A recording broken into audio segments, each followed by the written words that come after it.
Hi friends, ಇವತ್ತು ಚಿಕ್ಕಮಂಗ್ಳೂರಲ್ಲಿ 3ನೇ ದಿನ ಗಾಡಿ ಲೋಡ್ ಮಾಡಿಕೊಂಡು ನಾವು ಸೀದಾ ಹೊರಟಿದ್ದೆ ಮೂಡಿಗೆರೆ ಹತ್ರ ಚೌಟ್ರಿಗೆ. ಐಟಮ್ ಎಲ್ಲ ಇಳಿಸಿ ಸ್ಟೋರ್ ರೂಮಿಗೆ ಎಲ್ಲಾನ ಸೆಟ್ ಮಾಡಿ ನಾನು ಬಂದಿದ್ದೆ ತರಕಾರಿ ಹೆಚ್ಚಕ್ಕೆ. 2 ಬಕೆಟ್ ಕಡ್ಡಿ ಈರುಳ್ಳಿ ಹೆಚ್ಚಿ ಭಟ್ರಿಗೆ ಕೊಟ್ಟೆ. ಕ್ಯಾಟ್ರಿಂಗ್ ಮ್ಯಾನೇಜರ್ ಆದ ಪ್ರಕಾಶ್ ಅಣ್ಣನವರು 50-50 ಹೋಳಿಗೆನ ಬೇಯಿಸ್ತಾ ಇದ್ರು. ಸಂಜೆ ಆಯ್ತು ಅಂತ ಸ್ನ್ಯಾಕ್ಸ್ಗೆ ಪಾನಿಪುರಿ ಕೊಡ್ತಾ ಇದ್ರು. ನಾನೊಂದು ಪ್ಲೇಟ್ ಎತ್ಕೊಂಡು ತಿಂದೆ. ಊಟಕ್ಕೆ ಜನ ಬಂದ್ರು ಅಂತ ಈ ಕಡೆ ಅಕ್ಕಿ ರೊಟ್ಟಿ ಹಾಕ್ತಾ ಇದ್ರು. ಜನ ಊಟಕ್ಕೆ ಬಂದರು. ಸೊ ಹಂಗಾಗಿ ನಾವು ಸಪ್ಲೈ ಮಾಡೋಕೆ ನಿಂತ್ಕೊಂಡ್ವಿ. ಮಾರನೇ ದಿನ ಬೆಳಿಗ್ಗೆ 5 ಗಂಟೆಗೆ ಎದ್ದು ಎಲ್ಲ ತರಕಾರಿಗಳನ್ನು ಹೆಚ್ಚಿ ನನಗೆ ಮಧ್ಯಾಹ್ನ ಊಟಕ್ಕೆ 1,000 ಜನಕ್ಕೆ ಎದೆ ರೆಡಿ ಮಾಡೋಕೆ ಹೇಳಿದ್ರು. ನಾನು ಎದೆ ರೆಡಿ ಮಾಡಿ ಪ್ಲಾಸ್ಟಿಕ್ ಐಟಮ್ನ ಒಂದು ಕಡೆ ಜೋಡಿಸಿ ಒಂದು ವಿಡಿಯೋ ತಗೊಂಡೆ.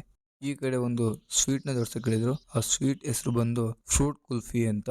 ಈ ಕಡೆ ಬಂದು ಬಕೆಟ್ ಬಿರಿಯಾನಿ ತುಂಬ್ತಾ ಇದ್ರು. 1000 ಜನಕ್ಕೆ ಪರೋಟ ಮಾಡ್ತಾ ಇದ್ರು. ಈ ಕಡೆ ಮಸಾಲೆ ದೋಸೆನೂ ಹಾಕ್ತಾ ಇದ್ರು. ಜನ ಊಟಕ್ಕೆ ಬಂದ್ರು ಫ್ರೆಂಡ್ಸ್. ಇವತ್ತಿನ ಊಟದ ರೆಸಿಪಿಗಳು ನೋಡ್ಕೊಂಬಿಡಿ ಫ್ರೆಂಡ್ಸ್. ಮತ್ತೆ ಭೇಟಿಯಾಗೋಣ.